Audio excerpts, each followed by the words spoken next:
Welcome back to another episode of Say What Needs to Be Said. I'm your host, Asante Mr. Pick Six Samuel. Tuesday Night Vibes. How is everybody doing out there tonight? Two-time Super Bowl champion, Pro Bowler, All-Pro, record-breaking cornerback. Yeah, that's me, Asante Mr. Pick Samuel. Tuesday Night Vibes. How y'all doing? Check in. Let me know where y'all checking in from. Let me know y'all can hear me well. Man, there's a lot to talk about. Football season is inching closer and closer. It's getting closer to that time of some football activities, baby, and we are excited, man. A lot of things going on, man. Shedeur Sanders continues to ring the headlines as we see, man, during this football process or just a week or a couple of days after the NFL draft. How y'all doing? Lauderdale in the building. Joseph Foster, what they do. Salute. 954, man. Hey, one thing we got to do, man, Lauderdale, man, we got to remember and remind them younger folks, man, them younger athletes to throw the L's up, man. I don't know, man. It's like nobody want to throw it. Back in the days, boy, everybody was throwing them L's up, man. Let them know represent Lauderdale, where we from, But tonight, man, we're going to talk about Shedeur Sanders, some situations going on with him, the uphill battle he faces as a Cleveland Brown trying to become a starter, make the roster, so on and so forth. What is going on with that deal? And we're going to talk about the GOATs or the GOAT. Who is the ultimate GOAT, right? If y'all follow me on Twitter, man, we having a lot of debates going on, but we're going to find out. We want to see who is the ultimate GOAT at receiver. Yeah, we're going to talk about that, man. We're going to have some fun tonight, man. We're going to get things popping, man. We are going to get into it. I'm your boy, Mr. Pick Six. Yes, sir, two-time Super Bowl champion, two-time interception leader in the NFL, man. I could go on for days, man. Y'all know, man. But I'm just letting a few people come in and before we get cracking, have salute brother Rick in the building, baby. Yeah, he say Shedeur Sanders is the truth. We will see, man. He was the truth in college, man. But this is a different level, man. We're going to find out if he had that dog in him because this is a different atmosphere for him. But, man, there's a lot of crazy things, man. Shedeur Sanders, man. Shedeur Sanders, he has so much influence over the NFL as a rookie, As a rookie, he has so much influence as a rookie in the NFL, man. His support is already crazy, as we see, man. As a rookie, he probably is top 10 as one of the most influenced players in the NFL right now. And it's only been, 7 days, 5 days? I don't know. Y'all count for me since he has been drafted, man. You know what I mean? So, and I know y'all probably wondering, what do you mean he has so much influence over the NFL and what is going on? What are you talking about, Mr. Pick Six? What do I mean? And what I mean is someone has filed a lawsuit in the state of Georgia over Shedeur Sanders not being drafted with one of the top picks in the 2025 draft. If y'all haven't heard already, what in the foolishness is going on out here? Yes, we love Shedeur Sanders, man. And as you can imagine, the complaint is so outrageous that it's funny because the claims demand an apology from the NFL on how the draft process caused emotional distress to Shedeur and the plaintiff and what it caused on everyone else who supports Shedeur Sanders. We was going through it on draft day. Yeah, everyone, the commentators, the broadcasters on TV, the people hanging out at the store, people hanging out at the ugly corner, people everywhere was going through it, wondering why Shedeur Sanders didn't get drafted, right? And there were so many theories and things like that going on, man. But the thing about it, man, we all felt the same way about Shedeur Sanders. But this guy is the only one out of all of us who had the balls to file a lawsuit over this situation, if you understand what I'm saying. And here we go. Yes, it is true. Football fan files Hail Mary lawsuit over Shedeur Sanders NFL draft slide. Yes, that's exactly what this is. A Hail Mary attempt to get rich quick, baby. Hey, what they say, if you ain't trying, you got to at least be trying out here if you want to accomplish something. If you want to get rich, you got to try one way or another. You can try the lotto. You go after one of these big companies. You got to try your luck somewhere. The best thing they could tell you, or the worst thing they could tell you in life, is no. You know what I mean? But, so this is reported from a lady named Carrie Cabot from Cleveland. And, no, I'm sorry, that's another story. But this is coming from Yahoo Sports, and it says, despite demonstrated skills and significant attention during the 2023 and 2024 seasons, the NFL drafted him, which is Shedeur Sanders, at the 144th pick during the 2025 NFL draft. Said the complaint filed in Georgia federal court by a plaintiff under the pseudonym John Doe, the self-described dedicated fan of Colorado football and Georgia resident, alleged that reports and leaked statements about about Sanders' negativity influenced the league's decision-making process, causing emotional distress and trauma to plaintiff as a fan and consumer. And then it continues. Specifically, Doe alleged violations of antitrust, civil rights, intentional infliction of emotional distress and trauma, and consumer protection laws.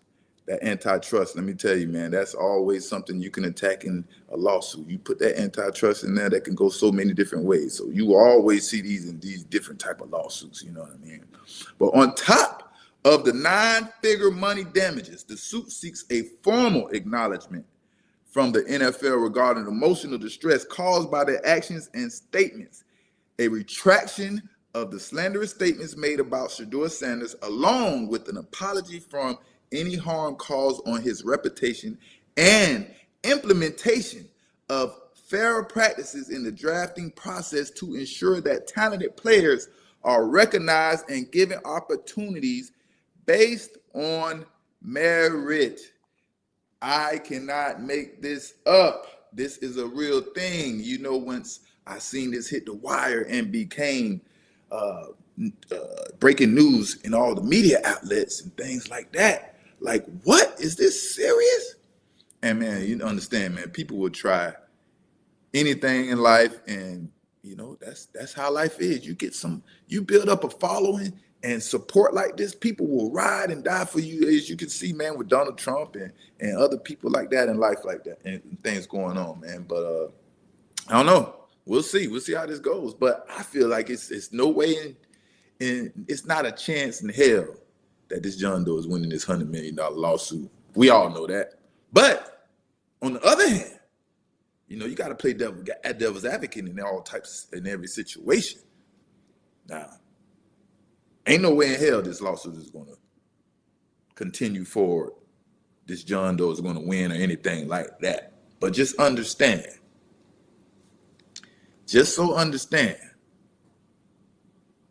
if it just so happens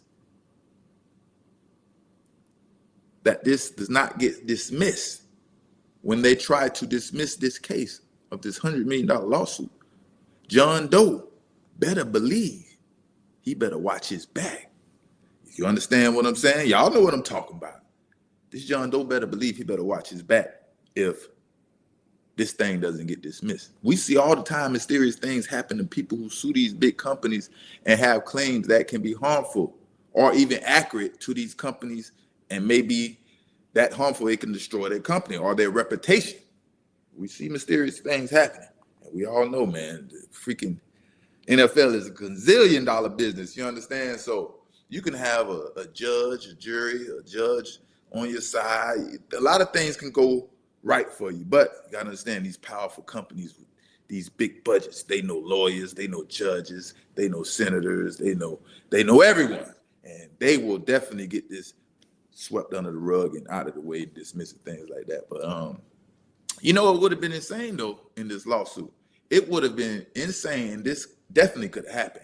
It would have been insane if this John Doe guy would have added Shedeur Sanders to the lawsuit and accusing him of something stupid, making him have to defend himself, so Shedeur wouldn't be walking around with a judgment against him floating around here. You know what I mean? That would have been wild.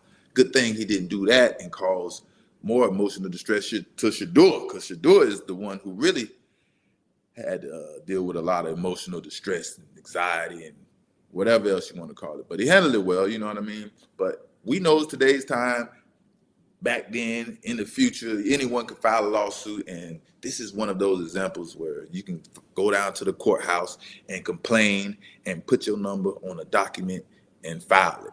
And yeah, man, it's crazy, man. So that's what's going on in Shedeur's land, in the life of Shedeur.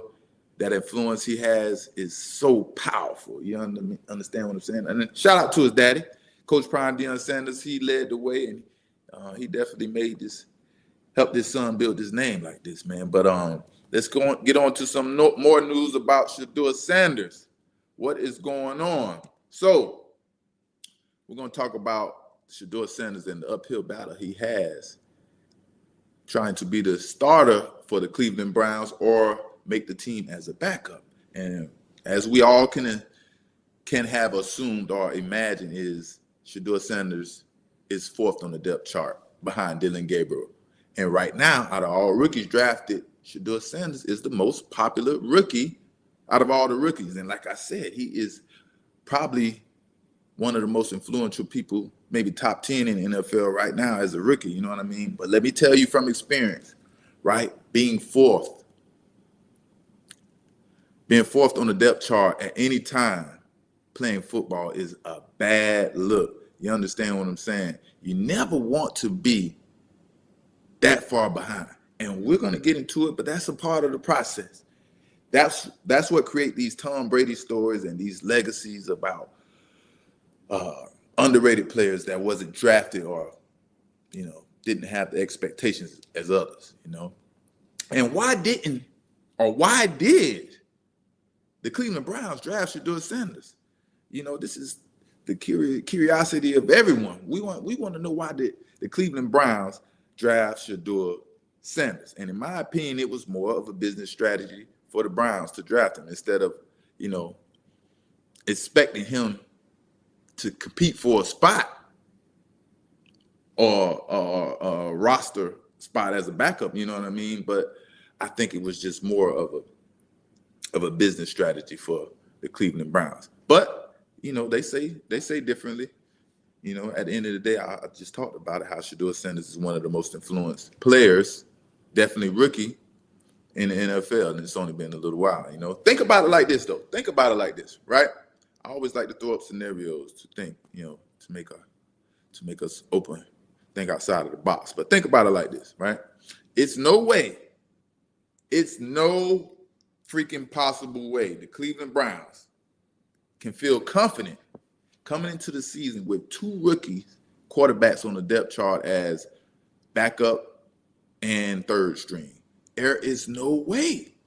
But the possibilities are endless, and it possibly can happen. But how confident are you? So let's get into it. Cleveland Browns depth chart revealed with Dillon Gabriel, Shedeur Sanders, right? And I want to take a few key points from this article so we can discuss. And it says, in Cleveland's crowded quarterback room, snaps will come at a premium as Gabriel and Sanders compete with 40-year-old veteran Joe Flacco and Kenny Pickett. Cleveland quarterback Deshaun Watson could miss all of next season with Achilles injury. As Shedeur experienced an unprecedented fall in the draft, many were surprised to see Cleveland draft Gabriel in third round. However, the Browns ranked Gabriel ahead of Sanders on the NFL draft board, so it was a no-brainer to get their guy. One of the deciding factors was Sanders' negative plays, according to Cabot. That's who wrote this story. Like I said, Sanders threw 10 interceptions in 2024 and was sacked 94 times in 2 years at Colorado. Now, that is huge. I want y'all to understand that a quarterback being sacked 94 times can definitely be a turnoff to a team who is trying to make sure their offense is running efficient as possible. But we all know these things and understand this, right? So let's continue the article, right? So small for me. Y'all bear with me. So the Browns quarterback depth chart is a toss-up, although looks like Gabriel has the upper hand on Sanders early on, per Mary Kay Cabot of Cleveland.com. Gabriel will be ahead of Sanders at the start of spring ball, just like he was in the draft. And it will be incumbent on Sanders to close the gap. Had Gabriel been off the board there, the Browns may have considered Jalen Milroe, who went number 92 to the Seahawks. So it's more shots at Shedeur. Every quarterback was ranked ahead of Shedeur Sanders.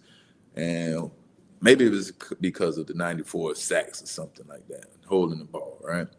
Then it says, Brown offensive coordinator Tom Reese reportedly wants decision-making to be a big factor in the next quarter, in his next quarterback. So take that as you will. Nonetheless, at least for now, Gabriel, who pioneered the Oregon Ducks to a Big Ten title, is ahead of Sanders, which is exactly what happened during the NFL draft, right? So we understand that. But I want to make sure we're getting the key points. And the key point in this article is when they mention, early on in the article, the first slide in this segment right here. It was the first slide where they mentioned the snaps will come at a premium for Dillon Gabriel, being that he is ahead of Shedeur Sanders as the third quarterback to take the snaps at practice. And y'all have to understand, this is very significant. This means a lot. It is very hard when it's the fourth quarterback turn to get snaps during practice. Typically, it is one last play left until the time is up before practice moves on to the next segment. You maybe have two plays, and if they like how you're practicing, they think and they starting to believe in you, they might give you 3 plays and then start to move you up. But starting off fourth on the depth chart, you get pass scale, you get team scrimmage, things like that. Pass scale is when it's 7-on-7. It's just the wide receivers and the defensive back, all the people who cover. And that's when you get to learn your timing on offense and understand the route running from the receivers and the positioning they're going to take in zone coverages and things like that. He will only be able to take 1 or 2 reps as fourth string, right? But I have to let you understand, this doesn't really give Shedeur a really fair shot at winning the spot on the team right now, right? And the problem is coaches have to schedule everything that they installed in practice for offense and defense, for the opponent in a certain amount of time. You understand what I'm saying? And defense needs to know all about their opponent. Our players are on the scout team trying to, simulate opponent players. And it's only a 2-hour window. So you got the scout team offense, you have the scout team defense. In a 2-hour window, the coaches are putting plays together, or they already have scripted plays drawn up for the scout team offense or the scout team defense, and boom, now you have the real defense and the real offense out there. They're trying to execute plays that they want to use during the during the game or during the season, and so on and so forth.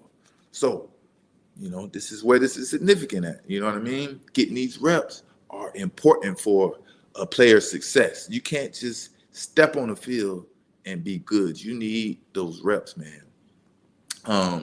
And I think it's about an average of about 10 different plays per segment in practice, for different teams. It's different for different teams.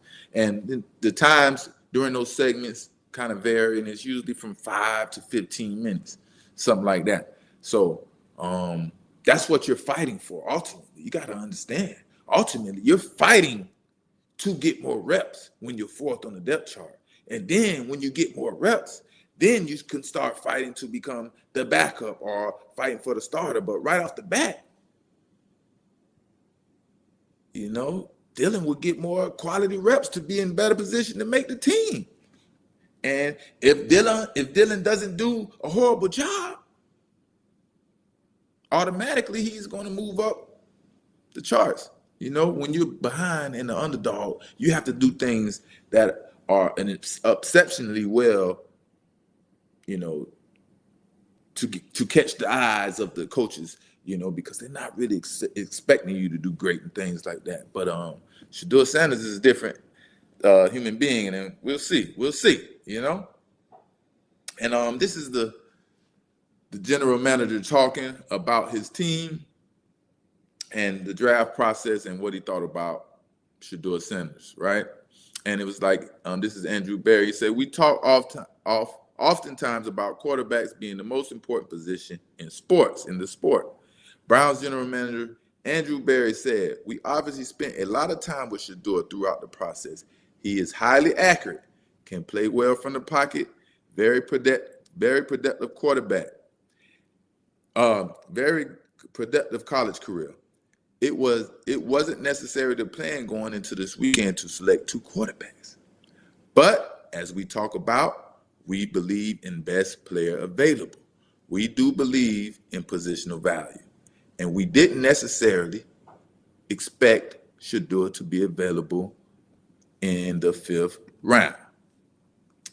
Man, we all didn't expect him to be available in the 5th round. As the lawsuit stated, and we seen, let that man get his $100 million because we were stressed out. You feel me? Shoot. The freaking general manager, the whole NFL didn't expect him to be there at the 5th round, but nobody wanted to take him before the 5th round. This is just crazy. Does that sound like collusion? That sounds like collusion right now.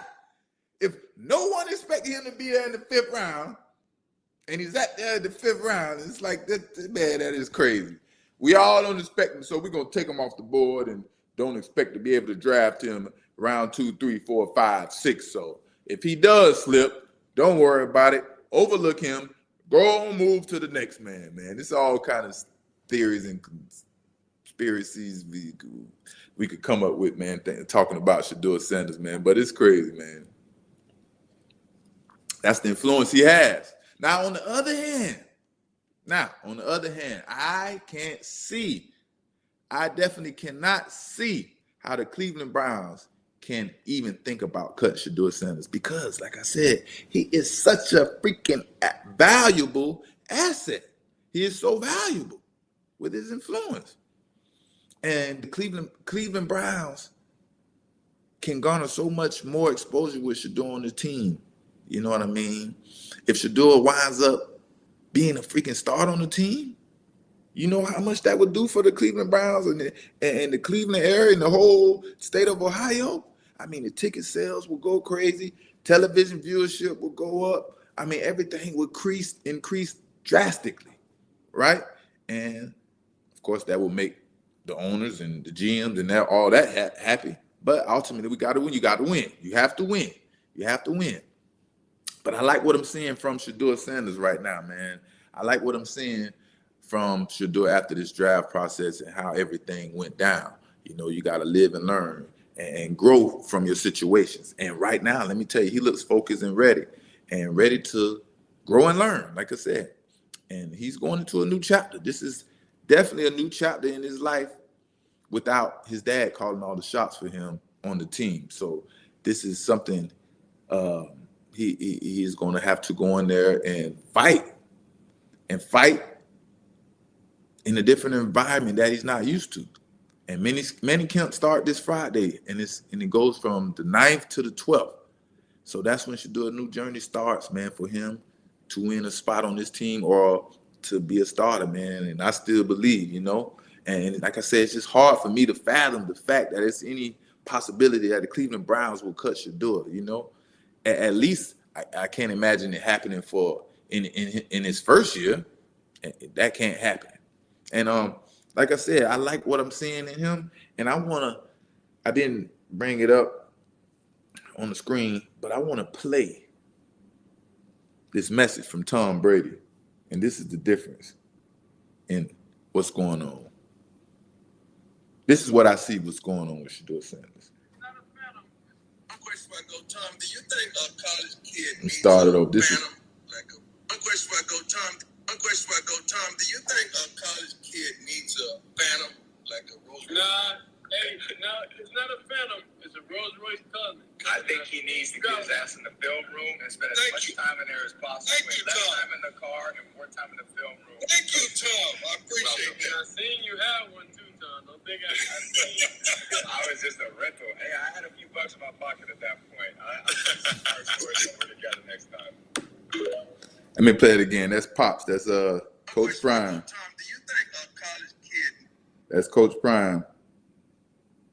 It's Coach Prime, Shedeur Sanders, and Tom Brady. They all on a Zoom call or a podcast or a show, whatever, and they chopping it up. And Coach Prime is trying to influence Shedeur Sanders one way or another. And this is clear. This is the influence that Coach Prime was trying to bestow upon his son. And let's hear it one more time. My question before I go, Tom, do you think a college kid needs a Phantom like a Rolls Royce?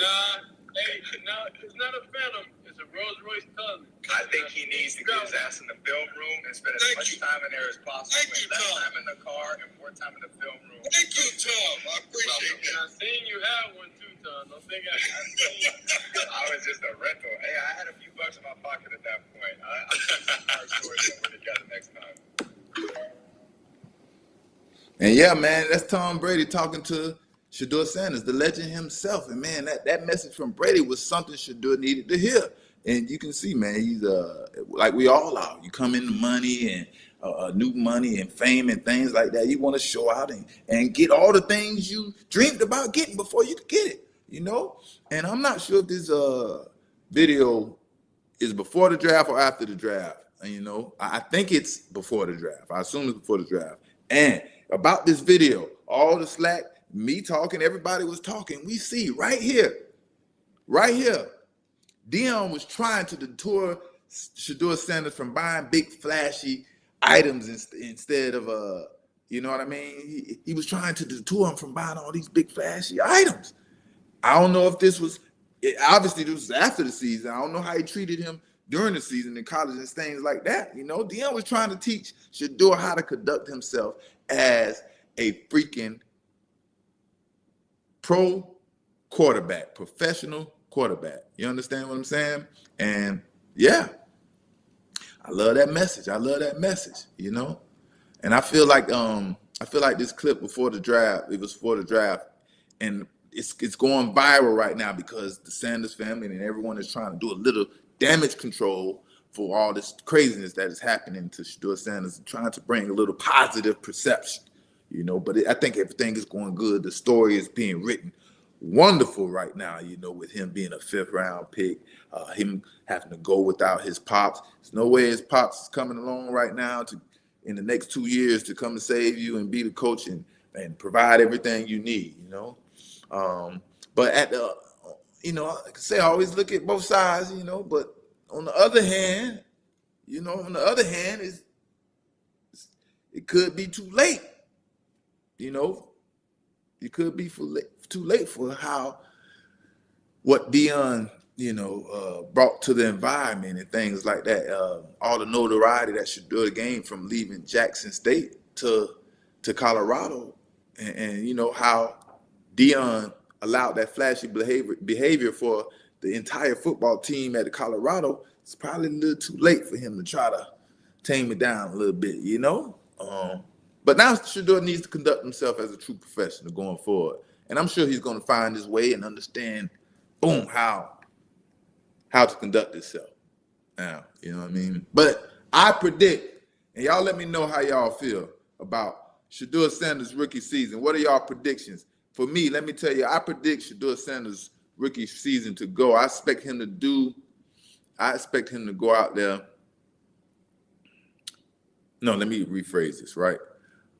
Who do you expect, right? Who do you expect during this Shedeur Sanders rookie season to go out there and who do you expect to be the starter day one of the regular season, right? Who do you expect to be the day one starter for the Cleveland Browns coming up in September? Shedeur Sanders, Dylan Gabriel, Joe Flacco. I seen in the comments someone say, man, Joe Flacco ain't going to make it to the end of the season. So let's cancel him out. I agree with you. 40-year-old Flacco, I don't know how good he's going to do. You know what I mean? Do y'all expect Shedeur to end up starting? Day one. It's a strong possibility. Second string or third string, or the third backup quarterback. What do you expect? Y'all let me know in the comments. Deshaun Watson sounds like he's not going to be there. This is going to be his last year on the team, But understand this too, man. There are so many challenges Shedeur has to face compared to all the other athletes entering the NFL, man. A lot of players are coached by their parents at some point in their life. Understand that. Everybody is coached by a parent at some point in their life. But to have your whole career being coached by one parent, one person, and that's a parent, that hit a little different, man. That's something that is strong, that you have to be strong to overcome, you know what I mean? But one thing about Deion, though, man, I don't doubt it, man. He definitely coached his sons hard, physically and mentally. So, them boys going to be all right, you know what I mean? All right, man. What y'all think, man? Is he going to be the starter day one in regular season coming up, Now, the GOATs of all GOATs, man. Chat, how we doing, baby? Make sure y'all liking this live, and y'all hitting this like button, man, while we having a little fun on this Tuesday night, man. Y'all make sure y'all hit that like button. Vibe out with your boy. Who is the GOAT, man? Who is the freaking GOAT? Who is the GOAT at receiver? Before I bring up, and I put it on full display right here, my little slide and things like that. Who is the GOAT? Who is the GOAT at receiver? Chat, y'all talk to me real quick. Y'all know I keep it going on Twitter and things like that. And there are so many. There have been a lot of receivers, wide receivers, to play the game in football, in the game of football, particularly in the NFL. And a lot of wide receivers that are great. A lot of great wide receivers. It's so many to name from, which makes it hard to determine who are the greats, right? Everyone likes to mention their favorite player and people they watch and things like that. But you got to get down to the nitty gritty to understand who are the greats. And the toughest receiver I ever had to play against, I've said it many times and over. I said Marvin Harrison. Marvin Harrison was the toughest wide receiver I ever had to play with. And he was so quick, and he was very, very fast. I'm talking about football speed, not that fake speed where everybody put on the clock and you run fast. He had that fast football speed, and people don't understand that about Marvin Harrison, man. He had that football speed, and it was top tier. And someone asked me on Twitter today, who was the top 3 wide receivers I had to ever cover? And of course, I had number 1, and I had to start thinking because I never thought about 3, right? And boom, I came up with number 2, Larry Fitzgerald. Larry Fitzgerald, I played against him a few times. He gave me a hard time. Maybe once, and then, one time I took advantage, destroyed him, basically. Interception for touchdown, all that good stuff. You know what I mean? But the difference with Marvin Harrison, man, the challenges I had to face, man, were beyond just Marvin Harrison when I'm dealing with Marvin Harrison, man. It wasn't just about his talents. The problem I had to face was Marvin had one of the greatest quarterbacks to ever throw him the ball, man. Understand that. You got one of the best wide receivers to ever play the game. Then you have one of the best quarterbacks. Man, that's a tough challenge. That's a tough challenge. And Marvin Harrison is just one of the greats. Then you have T.O., then you have Moss, Larry Fitzgerald, Chris Carter, Michael Irvin, Jerry Rice, and the list go on. And you go back to, Larkin and all the old players, Andre Reed. You can keep going further and further. And we can't forget about the current players as well, man, like Jamar Chase, Justin Jefferson, Tyreek Hill, and others, man. Are they possibly going to be the greats one day? The name of the game is have a great career and try to achieve more than the great players before us. That's what it's about. Understand the standards that were set before us, and you go out there and you try to be great and do more than those standards before you, But who is the GOAT of all GOATs at wide receiver, baby? And this is kind of like that LeBron and Kobe. I mean, LeBron and Jordan's debate. LeBron, Kobe, Jordan, Kobe, all those debates, all those different debates. This is one of those type of debates. And there are so many and different analytics. Woo, I was struggling. There are so many different analytics that we can nitpick from to help us formulate an opinion. And that's where all these debates begin. And I had the pleasure of playing with Randy Moss, and I've played against Randy Moss. I played with Randy Moss and against Randy Moss. Both were later in his career. You know what I mean? And should it matter?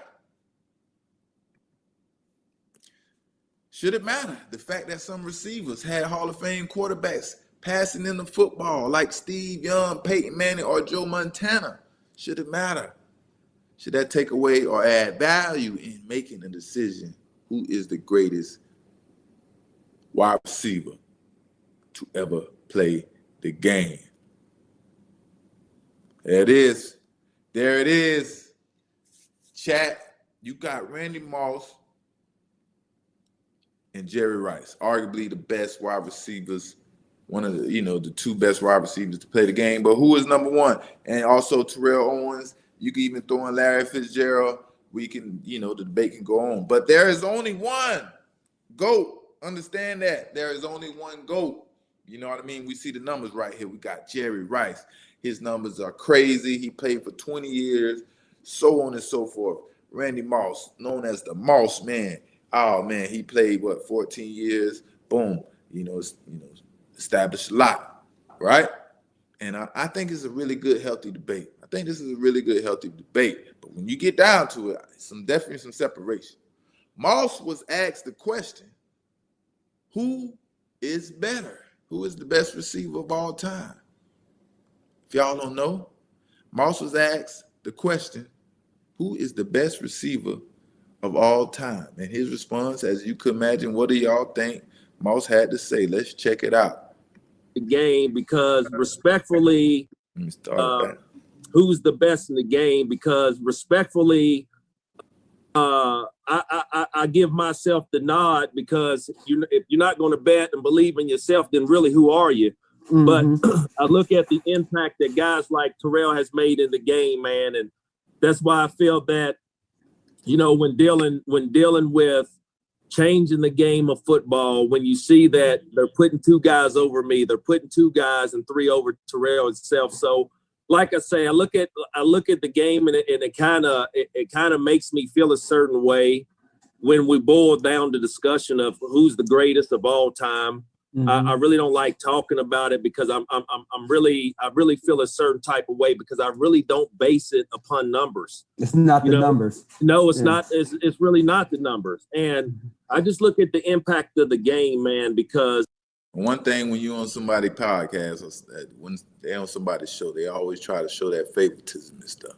It's not the numbers. You hear them guy in the background. It's not the numbers, but we're going to get into it. I just had to say that because I don't want y'all to believe that stuff. I had 2 years in Oakland. 1 year I fell off, and that's where all the talk about I lost the step, I lost the speed. So, and then the year, T.O., that you're talking about, that I was on 3 teams in 1 year. So realistically, I had a 14-year career, but if you subtract those 2 years, I really had a 12-year career putting up those type of numbers. So I don't really like to talk statistics when talking about, greatness or who's the greatest of all times. I just look at impact of players. I don't care if it's the guard, offensive line, or wide receivers, man. I mean, I give credit when credit is due, but that's not a comfortable, question or topic that I like to discuss. Really don't.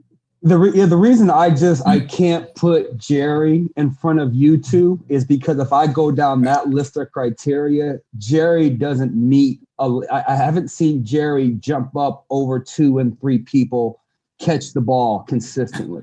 I haven't seen him get double covered as much as you two got double. I just didn't see that out of Jerry. And not taking nothing away from him, obviously.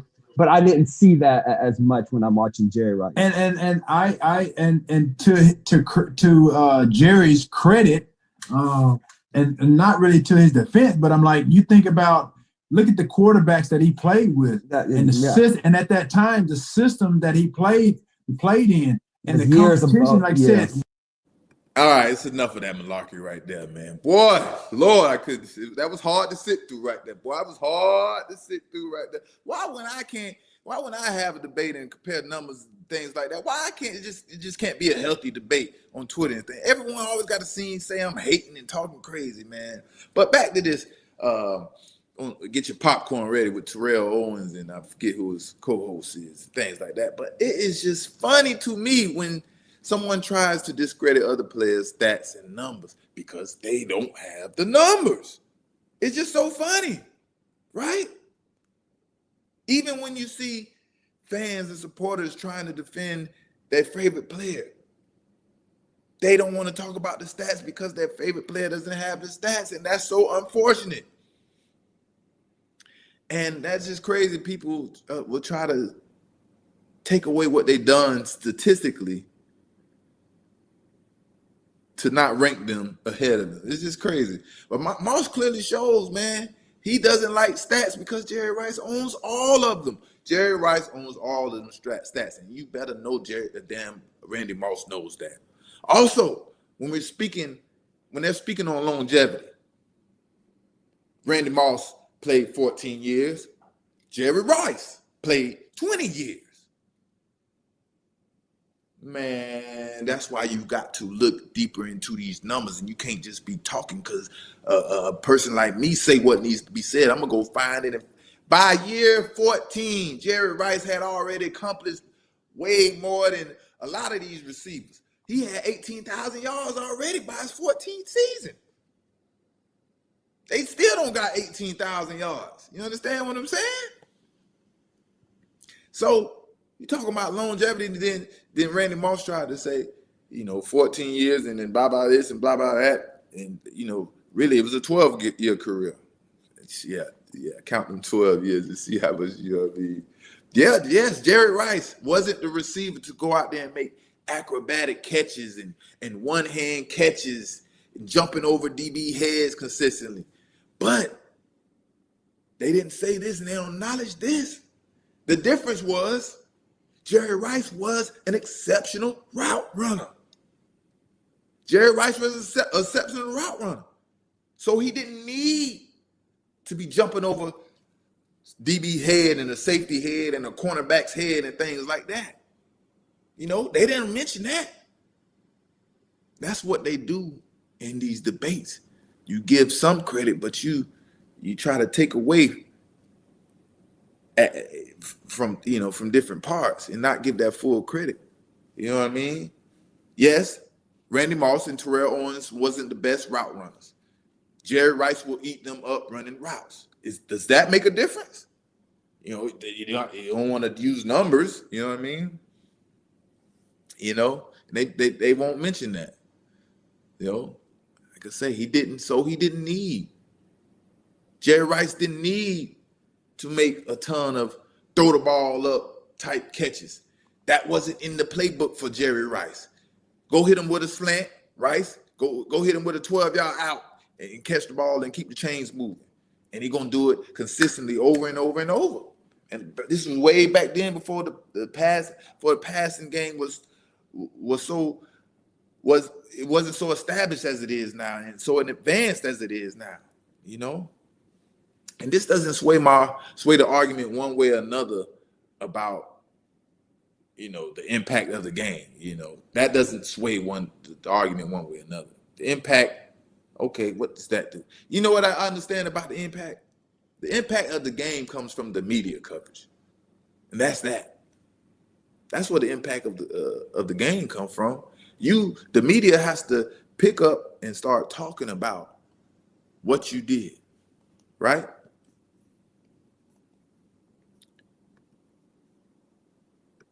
Right? And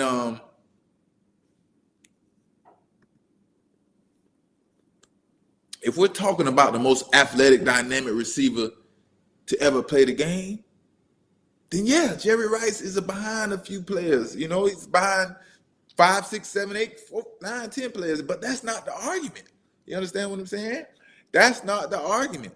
And you understand, this is a competitive sport. Everybody wants to be the best. And Jerry Rice responded. Let's see what Jerry Rice had to say. Jerry Rice, San Francisco 49ers, Jerry Rice puts Randy Moss responds. Oh, it's a typo. He says responds to Randy Moss. Jerry Rice responds to Randy Moss. That's what it posted to say. I don't know what the heck that is going on. And politely he says, it was not about me being the GOAT, baby. I don't care if I'm the 1, the 2nd, or the 3rd receiver, Rice said. It was all about me winning Super Bowls for the city of San Francisco, my teammates, and my city. My family. I was able to win 3 Super Bowls. I was the MVP. I pretty much hold every record now. Imagine that. You trying to say you're the GOAT ahead of someone that holds every record. And when I say damn near every record, how can you debate the man that holds pretty much every record? I mean, also, let's go back to it. Let's get back to it. I'm talking about Super Bowl MVP, 2-time Offensive Player of the Year award. How do you compete with that when you have nothing above him? Yes, Moss was one of the most athletic freak of nature wide receivers to ever play the game 100%. Don't take that away from him. You know what I mean? But we're talking about someone that amassed 22,000 yards, and the closest person next to him is Larry Fitzgerald. And behind that, it's like $5,000 or $6,000 yard difference. You understand what I'm saying, chat? Are y'all with me? Is Jerry Rice the GOAT, or am I tripping? Or is it not even Randy Moss? Is it Terrell Owens? Is it Larry Fitzgerald? Is it Marvin Harrison? Who is the GOAT? Now, and don't get it twisted, man. I don't want y'all, when I speak about these debates and like that, and I give my opinion, it has nothing to do with who my favorite player is now. And don't get it twisted. I'm the biggest Randy Moss fan. I love Randy Moss, and I would take Randy Moss over Jerry Rice any day if I was in the draft and I had to draft a receiver to play on my team and help change the direction of my team. But Jerry Rice is just a lot more accomplished than everyone else. So how can you argue with this man who is just so much more accomplished than everyone else? Like I say, if we're arguing skills, athleticism, speed, that's a different story. How productive you are and what you've done for your team is a totally different story. Are you that great where you can win? Do you do things to win championships for your team? The only point during that conversation that I think was made with Terrell Owens and Randy Moss, and we could listen to it again. We're going to listen to it one more time. Who's the best in the game? Because respectfully, I give myself the nod, because if you're not going to bet and believe in yourself, then really who are you? Mm-hmm. But I look at the impact that guys like Terrell has made in the game, man, and that's why I feel that, when dealing with changing the game of football, when you see that they're putting 2 guys over me, they're putting 2 guys and 3 over Terrell himself. So, like I say, I look at the game, and it kind of makes me feel a certain way when we boil down the discussion of who's the greatest of all time.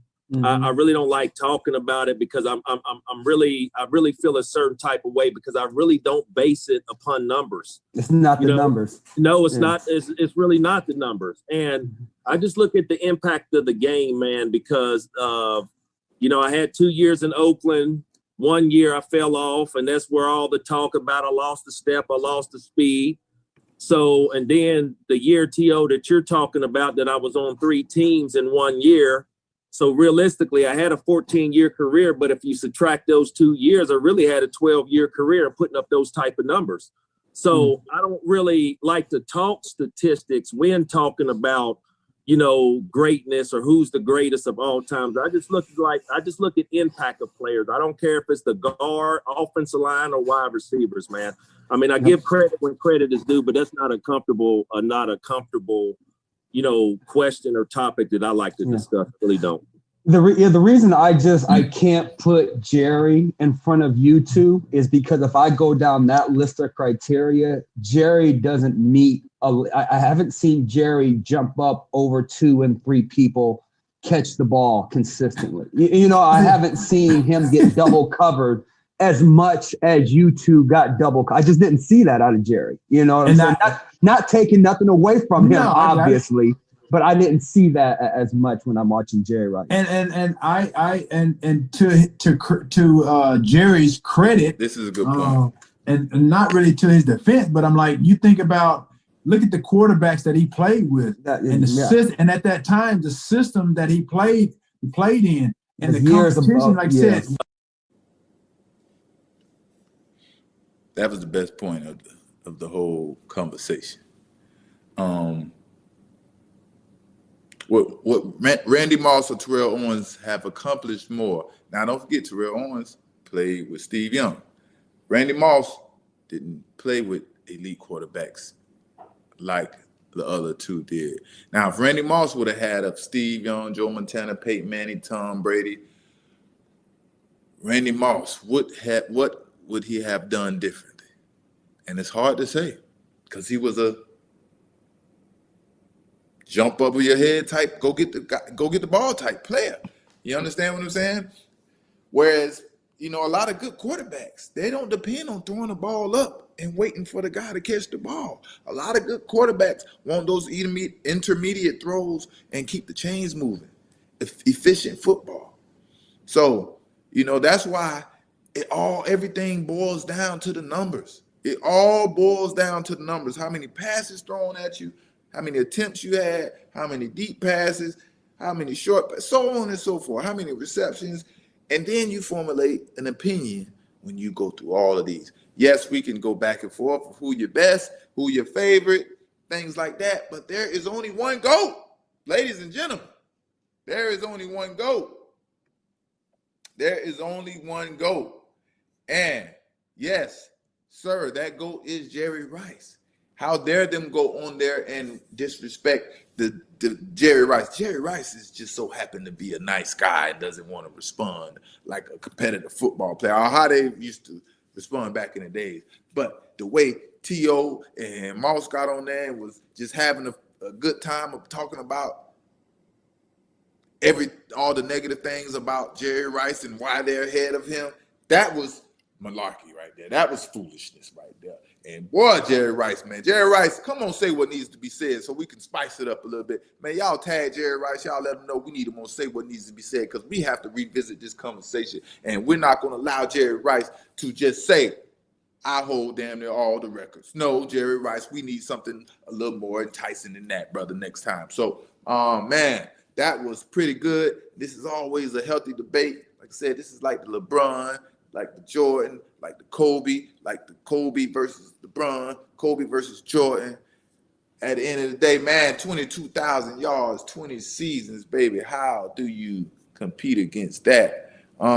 Yes, he says Randall Cunningham was the only Moss quarterback for 98, 6 games, 99. Jeff George started for 10 games, and Cole Pepper took over in 2000. Yes, you're right. You're absolutely right. And I do think that had a lot to do with he could have, yeah, you got to just give him that credit. He would have done more if he would have had consistent quarterback play. But when Dante Culpepper got there, it was very, it was kind of consistent. How long was Culpepper there? I don't remember right off the bat how long Culpepper was there, but I just remember them doing a lot of throw the ball up type plays, Culpepper and Randy Moss. You understand what I'm saying? Whereas, when I played with Randy Moss, understand, I played with him and I know the difference in route running and, athletic freak of nature receivers. That's what Randy Moss was. He wasn't that route running.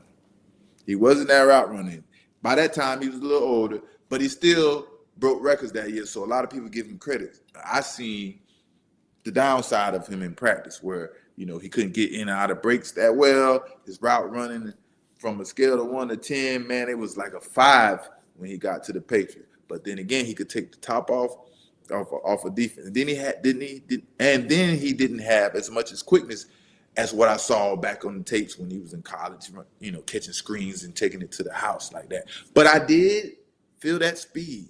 And it's in the Bill Belichick book where I'm talking junk and I'm agitating the offense, you know, me doing my usual, and Randy Moss couldn't take it. And he didn't really practice that much. He didn't practice hard. But, you know, if you're out there with me, I'm going to talk and I'm going to make you want to practice. So I'm going off on the offense, going off on Tom Brady, and Moss come off the sideline. You know what? Stay right there. And he go to the offense. I told the story before. And come in for one play. And Belichick is just cheesing. He's just cheesing because I got him motivated to want to practice hard. And that's all Belichick wants. He wants everybody to go hard, you know. And boom, he comes out there and he runs a slant and go. And, you know, I'm getting back. And I'm about 5 yards in front of him. And all I can feel when the ball is coming is him gaining up on me. It's like his stride. For every one step, he was taking like 2 steps. And it was just like he was gaining on me. It was like I only had so much more room to go before he gets past me. But the quarterback only throw the ball so far. And boom, I got an interception. But I felt that speed, and it was crazy. He got a lot of down the field speed. You understand what I'm saying? He lost his quickness at that time and things like that. But yeah, man, it's a lot of great quarterbacks. I mean, a lot of great wide receivers to ever play the game. There's going to be plenty more to come. And here's another thing. And I'm coming out with something about protect greatness. You know, say what needs to be said. It's going to be protect greatness. Shout out to my social media manager and things like that. But where did I lose my thought? I'll say here's another thing, man. Here's another thing. Protect greatness, right? We all did this with 16 game seasons. Not 17 and not 18. Understand that. That is very important. When I say I had 50 interceptions in 10 seasons, that means a lot. That is with 16 games. You understand? Jerry Rice, Randy Moss, Larry Fitzgerald, they did this in 16 game seasons.